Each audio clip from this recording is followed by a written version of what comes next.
السلام عليكم ورحمة الله وبركاته. بسم الله الرحمن الرحيم.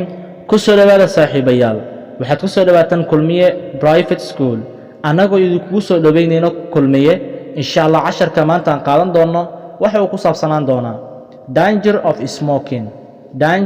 smoking halista uu leeyahay sakareedka.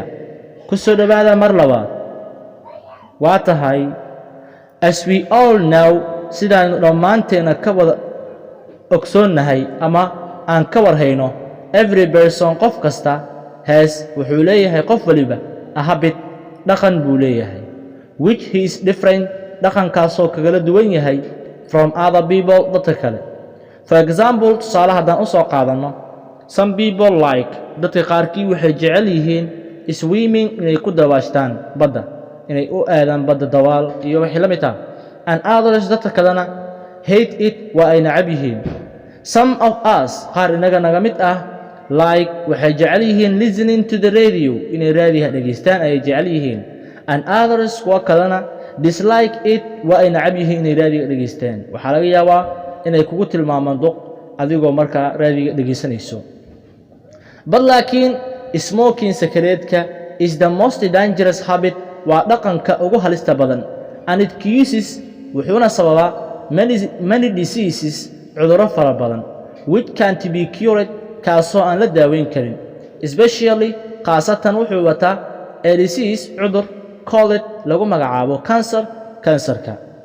And also smoking sidoo kale sakareed cabiddu hurts waxay dhaawacdaa ama sigaarku wuxuu dhaawacaa your lungs beerahaaga. On the other hand dhanka kale anagoo u eegayno smoking sakareed cabiddu takes away waxay qaadanaysaa your money lacagtaada inaad lacag ku soo iibiso sakareedka and health caafimaadkaagana inuu sii dabargo.